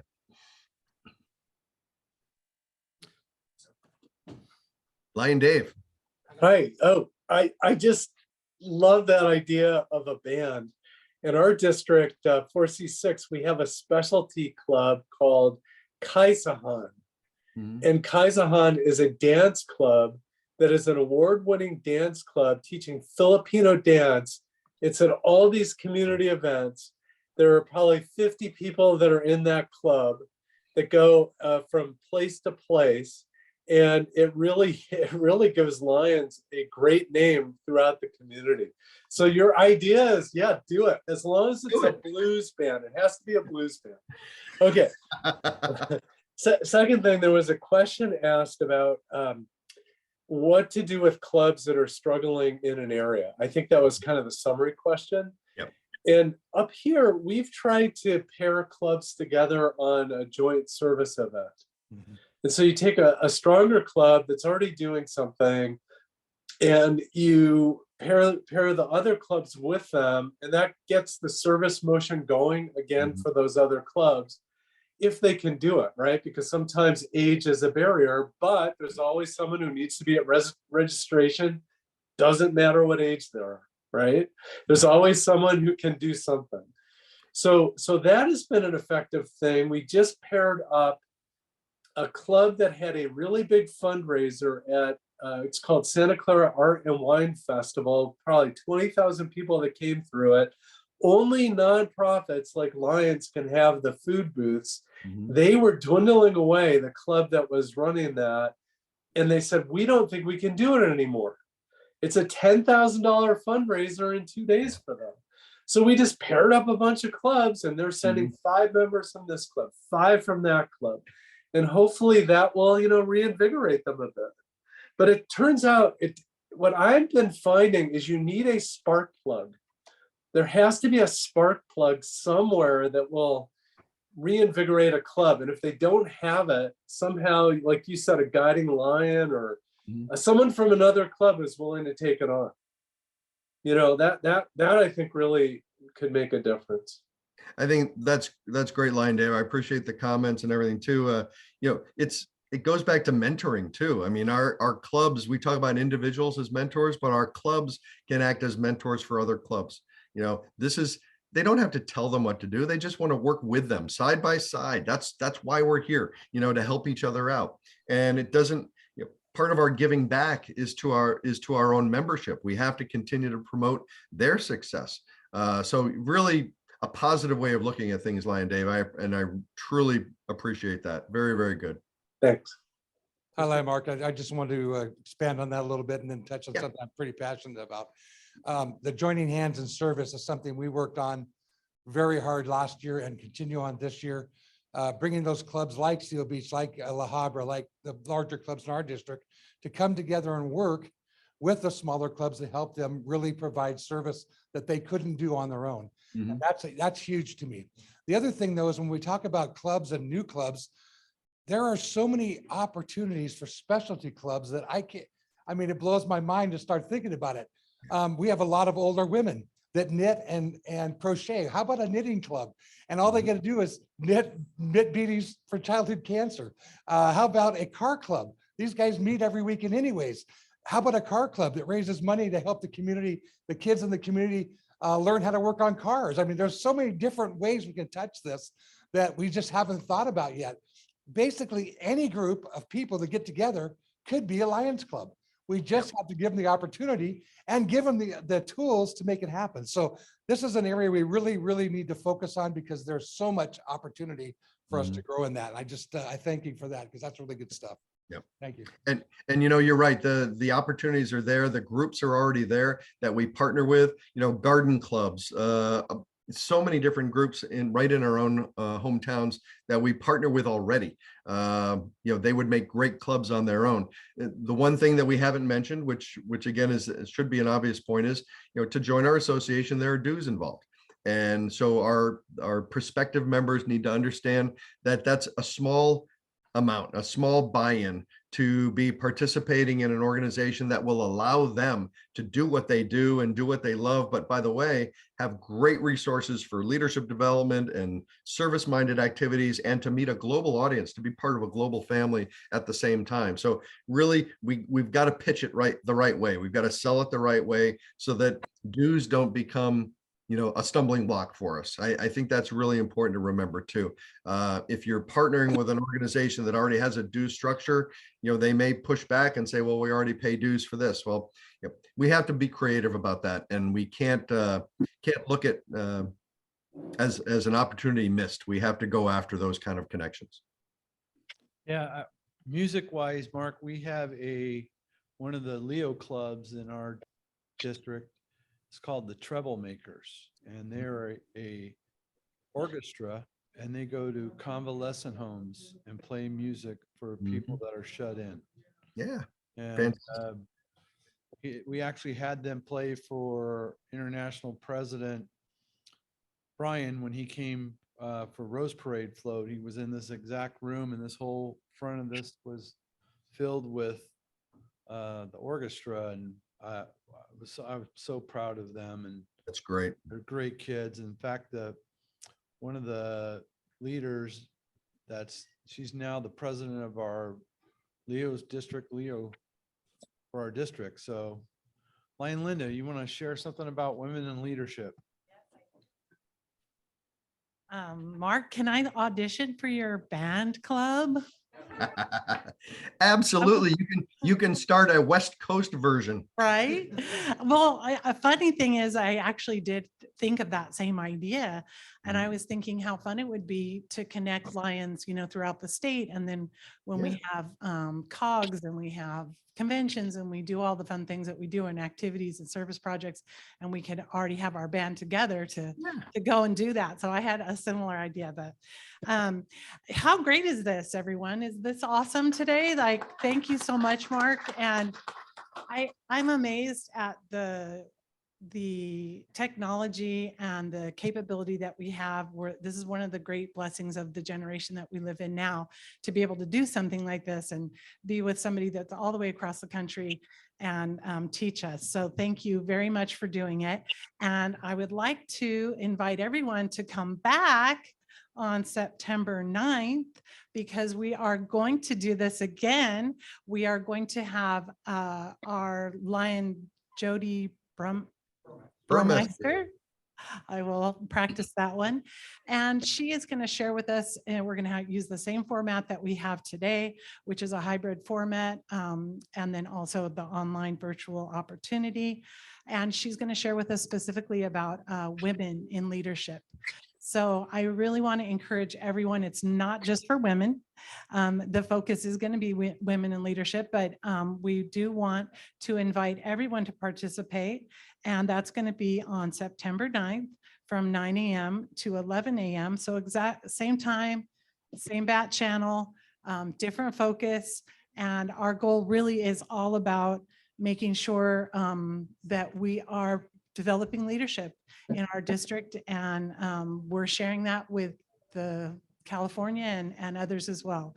So please invite the Lady Lions in your life, in your club, in your district, and join us back on September 9th. Thank you, Lion Linda. All right. You want me to go through this last thing? I'm going to go through it blazing speed. Okay, go for it. All right. Build success.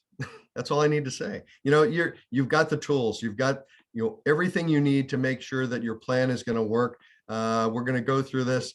There's only a couple things, you need to make sure that you put into place, get things started. That's your first goal, is to put these teams together and start to do your visioning statements and develop your plans. There's no better time than now to make that happen. You're going to have all kinds of check-ins. You're going to do all your work. I'm going to get to one of the end slides here because it really will just wrap things up for us today. It's about sharing success. Of course, I went by it, but I'll come back. I'm just going to talk to it anyway. Just make sure that you share the successes of what you do, and you have the ability to communicate this with a wide audience. Make sure that you continue to share everything that you do with all of your Lions. We're all in this together. We need to make sure that we take the proper steps to be successful and to help our brother and sister Lions, wherever they are, to be successful in their plans too. So get that process started at your earliest convenience. We know that it's the right thing to do. We know it's what we need to do to grow as Lions. And I know that you've got the desire to do so, because by adding more members, you'll be able to do more service, and you'll just continue to have great fun knowing that you're doing the right thing. And I can't thank you enough for giving me the chance to talk with you today. It's been a great dialogue back and forth. The questions have been fantastic. I've got some homework to do. I've got a few responses to get back to people on, with some articles and things like that, which I will gladly do in the coming days.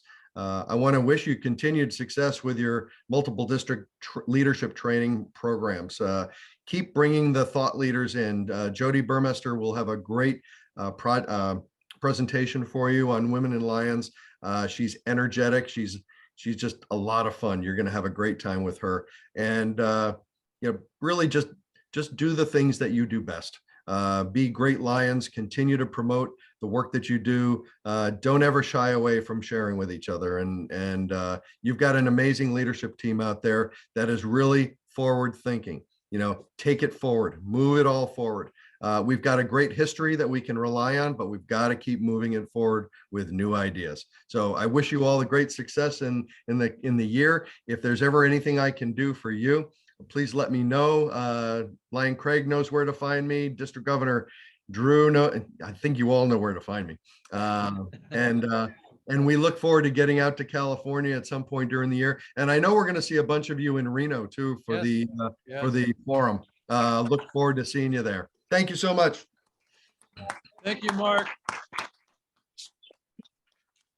We look forward to seeing you. We're not a couple blinks of the eye and we will be in Reno. Right? That's So right. anyways, thank you guys so much for today and all those online and in the chats. We will get the recording out and we will get the slide presentation out and anything else you asked. We will try to do this. This is our first kind of platform of kicking this off. And we are very excited about where we're going to go and be doing these many, many more times. And so thank you, Mark, and thank you, everyone. Thank you for your time on a Saturday morning. Can I just say something really quick? I just want to thank Manny and Craig because honestly, they put this together along with Linda. They really are the ones who spearheaded this whole thing and put it together. And I think it's a great introduction to GMA for all of us. I think we're going to see a much greater expansion on this as we move forward. But let's give them a big hand because they did a great job. Thank you. Thank you. And thank you to Lyon Manny, who came all the way down from Montecito, come on to see us, Montebello rather, to see us. Thank you, Lyon. Hey, also, just for those that don't know, Manny is now the MD for LCIF coordinator. So let's give him a round of applause.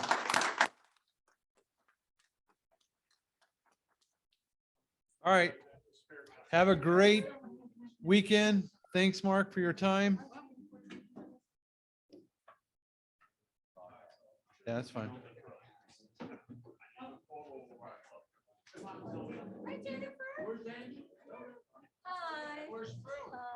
What did you think? Oh, it's good. Go.